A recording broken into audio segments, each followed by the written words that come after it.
Senta que lá vem história. Hoje a gente vai falar sobre o plástico, esse material que está tão presente no nosso dia a dia e também está presente nos oceanos.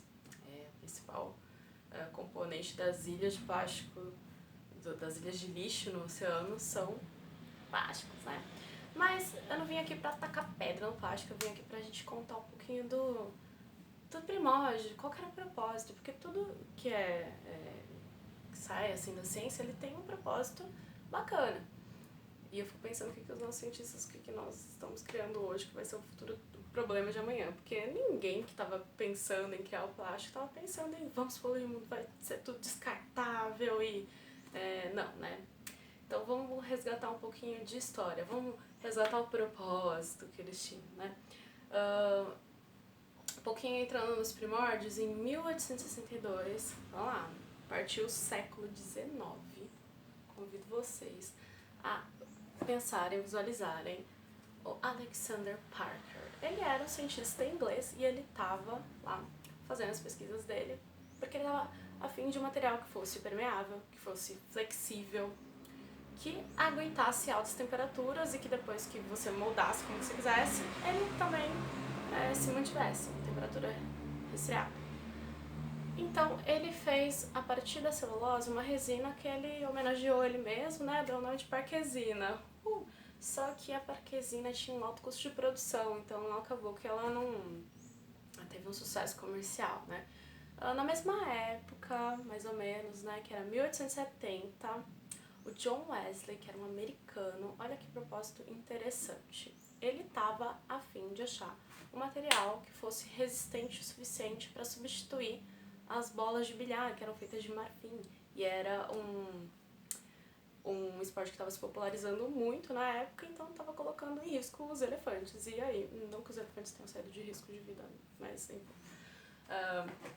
Era uma intenção super bacana, ele estava atrás de rigidez. E aí ele conseguiu inovar mais a celulose para ser mais resistente. Então até então eu falei de materiais vindo da celulose, que não é um material sintético.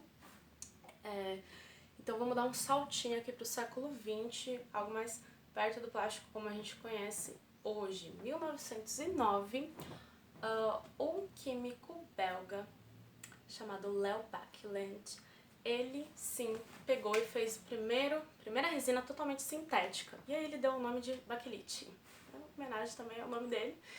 E essa resina sim teve sucesso comercial e aí começou a ter os diferentes tipos de plástico. Em 1930 a 1950 teve os processos de polimerização e diversificação do plástico.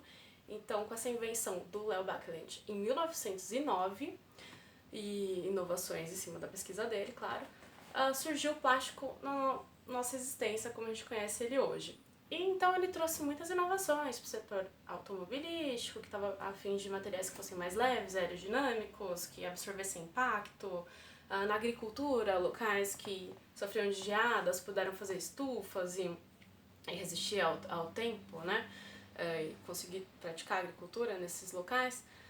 Também teve muita inovação em outras áreas, como eletrodoméstico, tecnologia. Entrou pra moda literalmente, então aqui a roupa que eu tô usando tem vários retalhos, não dá pra ver, mas com certeza um desses retalhos é feito de plástico, que a gente não para pra pensar que as roupas que a gente usa é de poliéster. Eu vou deixar isso para um outro vídeo, porque aí eu vou falar sobre microplástico, segura aqui, tá bom? Voltando agora um pouquinho para as inovações.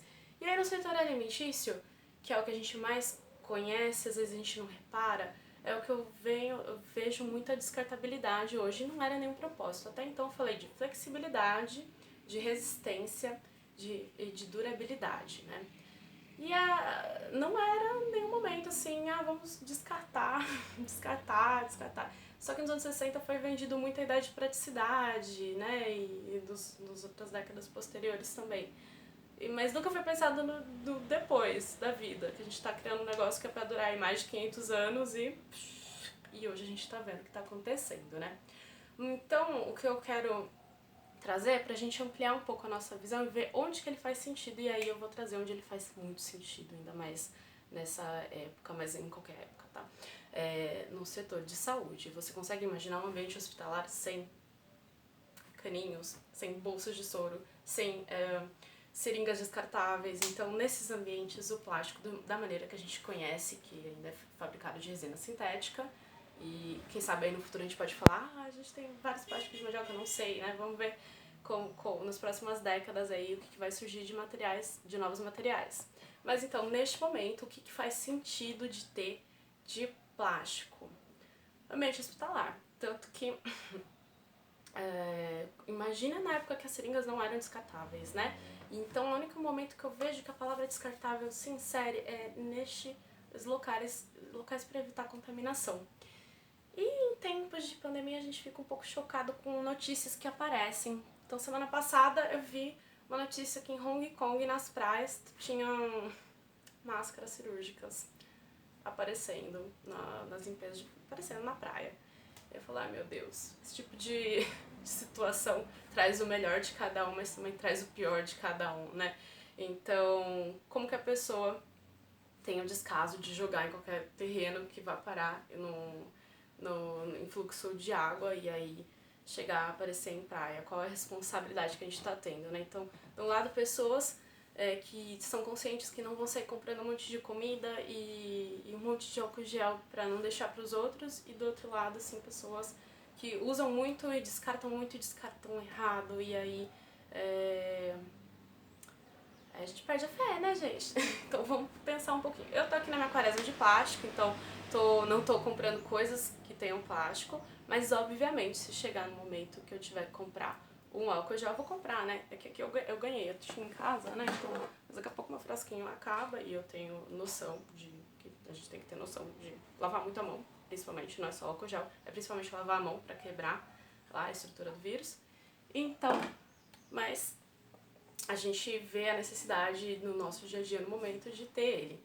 E é isso, só queria deixar esse recado pra gente pensar um pouquinho mais no porquê da existência dele, que foi criado a partir de uma necessidade de maior rigidez, maior flexibilidade, maior durabilidade, e não era um negócio para ser descartável. Então, pra gente pensar onde que nosso dia a dia realmente faz sentido ser descartável. Vai ser descartável de forma correta, tá? Então isso vai ir diminuindo ao longo do tempo, eu acho que ampliando a consciência, trazendo mais essas discussões, né? Só pra gente ampliar um pouco a visão no nosso dia a dia.